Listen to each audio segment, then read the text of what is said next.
Before a symptom appears in the body, it exists as a pattern in the field. Every thought carries frequency. Every emotion has a charge. Every repeated internal story becomes a vibrational signature, and your body organizes itself around this signature. This isn't metaphor, this is resonance. The body is basically downstream from the field. Today on Ask Dr. Gill, I want to talk about the biology of belief and how your biography becomes your biology. So stay tuned.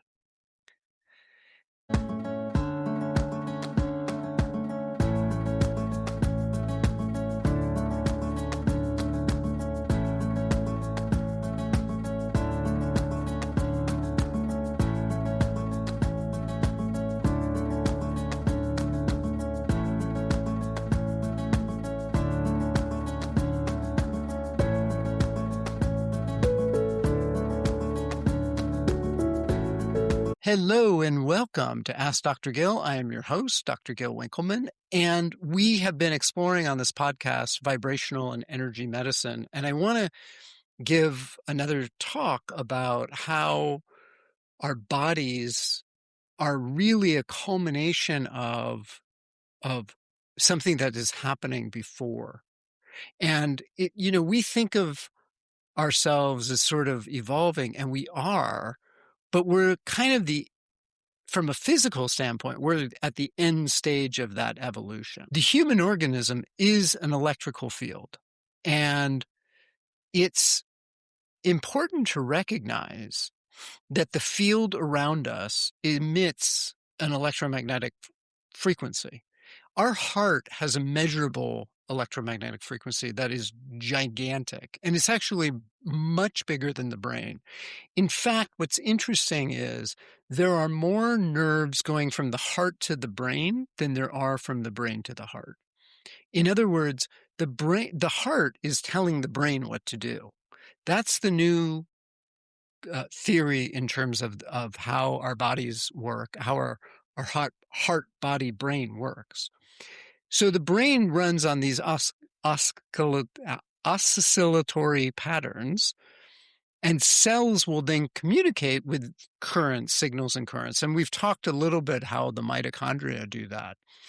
The body isn't solid first, it's vibrational first. And this is why biography, especially emotionally charged events, imprint the field. And that affects our physiology. Now, over time, untruths, I'll put it as that term, and I'll explain that in a minute. Untruths create distortions which dysregulate us. Often it dysregulates us emotionally, right, or psychically. That can become inflammation, and over time, that becomes the diagnosis. So it's important to recognize this, because if we don't recognize this, we might be chasing our tails. And I can tell you that professionally, I am seeing more of that clinically, where I'm getting more and more people who try different things and they're not able to have the experience of healing that we might have seen 10, 15 years ago. And so this is why I'm harping on this. This is why I'm talking about this and starting to do workshops around this, is that what I'm seeing is as we shift these patterns, people are healing. And that's the really cool thing. So now, emotional charge can get stuck. It can become stuck energy in a sense. And it's not, how do I want to say this? An experience that isn't necessarily processed doesn't disappear. It doesn't necessarily go away. And I'll give you an example. If you're driving on the freeway and someone cuts you off and you get really, really mad and don't process that, it's not that it dissipates necessarily. It freezes. It becomes solidified in your system. So, for example, anger that can't be expressed, grief that can't be felt, fear that doesn't have resolution, all of this frozen energy becomes constrictive, rigid, leads to hypervigilance and potentially collapse. I mean, over a long term. You might say trauma isn't what's happened. It's the energy that never finished moving. And that unfinished movement becomes a frequency that your body then continues to broadcast. And I think it's really important that it's important to understand that beliefs might be frequency stabilizers. And some of these beliefs are helpful. I mean, it's like saying, well, I'm a creative person. That's a helpful belief. Other beliefs aren't helpful. Now, all beliefs are organizing principles in the field but not all of them are helpful. I'm alone. That's a contraction frequency. I must control everything. That can create tightness in the system and a rigidity. I am powerless can cause collapse and drain. And, if you think one of these beliefs once or twice, it's not going to have a big effect. But when it becomes repeated over years, it becomes draining in the energetic system. And it's not that it's a punishment. It's that the field is seeking coherence, and the beliefs create and give that coherence, even if the coherence is a dysfunctional pattern. So it's really important to understand that your identity isn't just psychological, it's energetic. And, there's different ways that we often organize our identity that then can become pathology. And the challenge is how do we move through the world in these situations without kind of blowing everything up, right? Because when you shift your identity quickly, that's going to change a lot of things in your life. And I'll give you an example. So if someone has organized their identity around being the strong one, that they have to rescue, that they're a victim, that they're the sick one, the nervous system will resist shifts that threaten the structure. And sometimes symptoms show up because it's helping hold the identity in place. And if you remove the symptom too quickly, the architecture will destabilize. And this is why I think sometimes people unconsciously maintain situations, whether it's illness, bad relationships, staying in a bad job, whatever it is, it becomes an energetic self-preservation. And what's interesting is that as I kind of have been moving through this work and looking at it, it's almost as if we need to control unconsciously, we need to control the rate of change. That if we change too quickly, it becomes uncomfortable. And that's true whether it's ourselves. I mean, think about it this way. If you go to the gym every day to build muscle, that will become painful. You will be sore. By the way, it's good to take days off in between, but I'm saying if you didn't, it would be a very uncomfortable state, even though you would build muscle very quickly.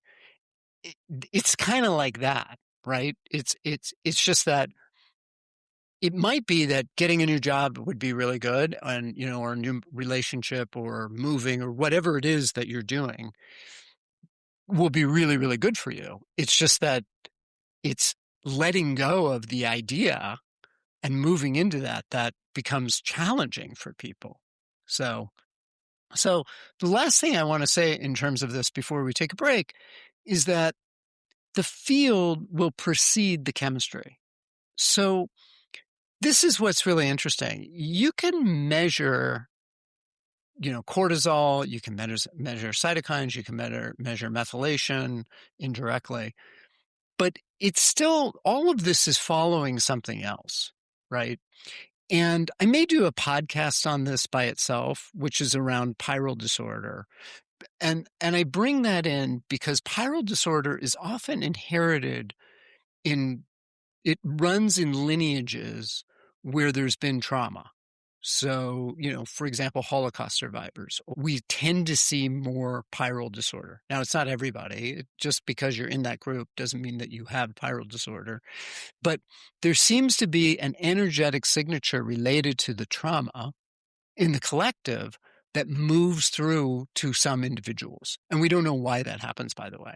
But it's like the inflammatory state is coming from the energetic field.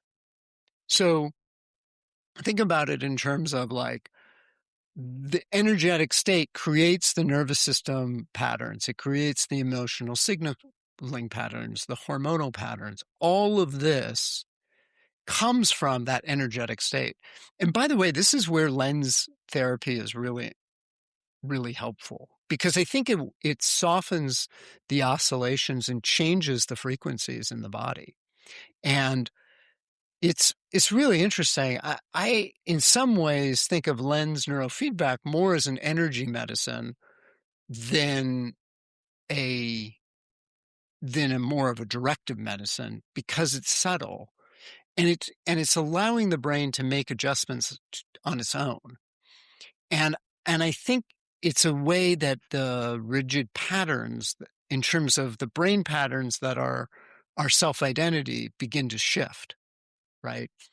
One of the curious things about lens is memories coming back from, usually they're from head injuries, but memories coming back from that as you kind of go through the process. And what happens is I mean, I've experienced this personally. When I was first learning about lens, it was in a class when I was in medical school. And what happened is we would practice on each other every once in a while. And probably about 8, because I wouldn't get it all the time, because different people would get the treatment. You would be the practitioner sometimes, you'd be the client sometimes. So it wasn't every week that I was getting it, but it was about, kind of halfway through the semester. No, it was at the end of the semester. It was about maybe 5, 6 treatments. They hooked me up. They took it off. They said, anything going on? And I remembered a head injury I'd had when I was either in junior high or high school. And it's funny because I don't remember when it happened, but I remembered it as though it had happened the day before. I mean, it was that vivid. And after that, all of the fog in my brain was gone. It was just gone. And it was like I had been able to rewind whatever that experience was and let go of it. And it was completely passive because I had completely forgotten about that incident.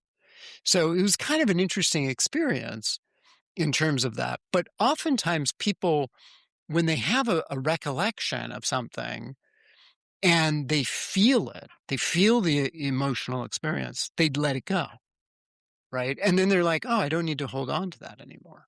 And it's just gone. So that's kind of a really interesting piece. So I'm going to take a quick break. And at the second half of the show, we're going to talk about what you can do to kind of help yourself feel better. So stay tuned. All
Hello, and welcome back to Ask Dr. Gill. And I am your host, Dr. Gill Winkleman. And before we get back into the biology of belief, I want to just remind people that if you have any comments or questions, you can email me at Gil, at askdrgill.com. I'm happy to answer questions that people send. So please send them in, and definitely check out my website too. And I'll talk at the end of the show about my workshop. So in terms of what you can do about this, oftentimes the body will believe what you rehearse. And so if you start your day feeling resentful or fear or self-critical, that field is going to be entrained into your frequency. But if you rehearse feeling safe, responsible, gratitude, then your field will reorganize. And one of the things that I recommend is keeping a gratitude journal and just writing down 5 to 10 things that you're grateful for every day. Even if it's the fact that you can write down the 5 or 10 things that you're grateful for, right? And because this starts to change the way that your brain is thinking about it. And by the way, it's really important to handwrite this. There's a whole biological reason for that, which has to do with the cerebellum in terms of retraining your brain and in terms of repetition, because it's wiring your emotional response. So get out a pen and paper and write it down. That would be the first thing that you would do, that I would recommend. So let's talk about how healing actually happens. This is energetic. Healing is always energetic first, and the body follows. And by the way, that is true in terms of the other use of energy, which is power. If you don't have enough power in the system, then healing is going to, by necessity, need to be passive. There is not an active capability, because your body, if it doesn't have enough power, it won't be able to transform whatever it is that you're being given to create the healthy state, right? As a quick example, if you're low energy and I give you zinc to take, your body won't know what to do with it. And this has taken me a long time to figure out. And it's something that I'll be talking about more on the show. It's a really interesting piece to health. And so you need a minimum threshold. And if you don't have that, then it's important to begin to build up your reserves in your system. So how healing happens, it requires an awareness of the pattern, and then enough safety to feel what is stuck. If it's hard to discharge anything if you don't feel safe. And this is why I think a gratitude journal is really important, because that begins to build some of that up in your banks, right? Now, is safety a requirement? Not necessarily. I've had patients who've realized that, they've been in dangerous situations, both, financially, but also physically. And they've managed to get enough inertia moving to change and transform their lives, and then find safety, right? And sometimes that's what it requires, right? I mean, when I was in medical school, I worked at a clinic that was basically served transient youth. And sometimes the work was helping them get somewhere off the streets, in effect. And once they were able to do that, then they could get into whatever treatment programs they needed to begin and be successful in them, to begin to change their lives. That's an extreme example, but sometimes it's just taking that next step, whatever it is that you need to do. And it's important to recognize that all you can do in life is what's next. We often plan out all of these different things, because that's kind of the way that we're taught to do in school and stuff. Like you got to plan your essay, you got to do the intro, and then you do paragraph 1, and paragraph 1 needs to transfer to paragraph 2. The thing is you still need to do it one step at a time. You need to write, what it is for the first part before you jump to the conclusion, right?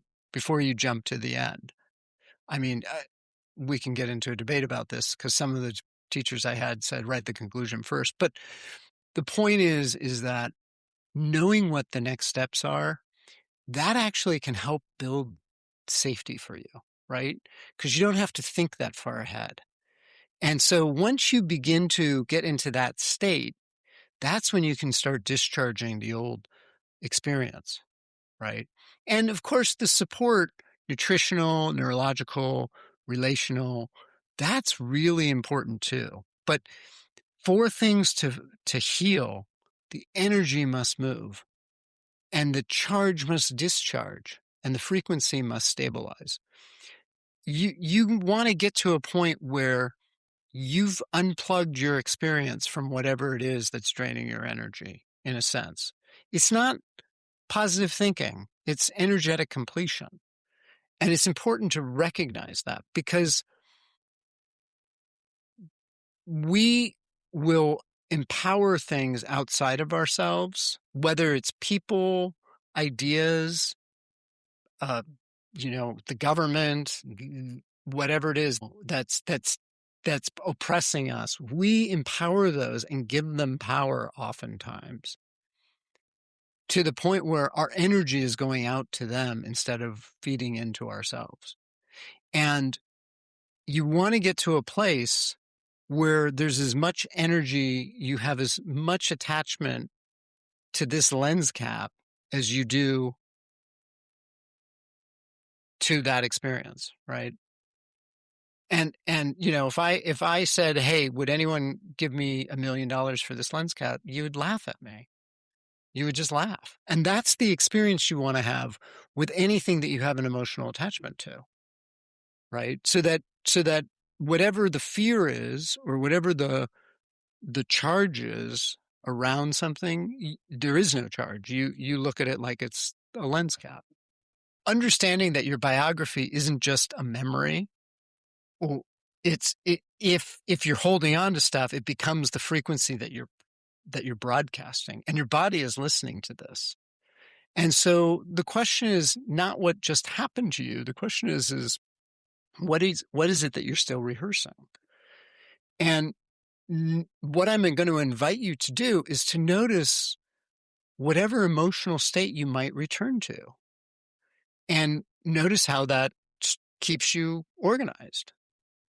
So, and in future episodes, I'll talk about some more of the specifics of this, the frequency of resentment, what you are financing energetically. And so that's kind of some of the stuff that I'll be talking about in the next couple of weeks. So on my website, askdrgill.com, askdrgil.com, I am putting up workshops. I will be doing one in a few weeks live in person in Hawaii. And there'll be information down below if you want to check that out and find out more about it. It's really for the community. So I'm doing it at a local yoga studio.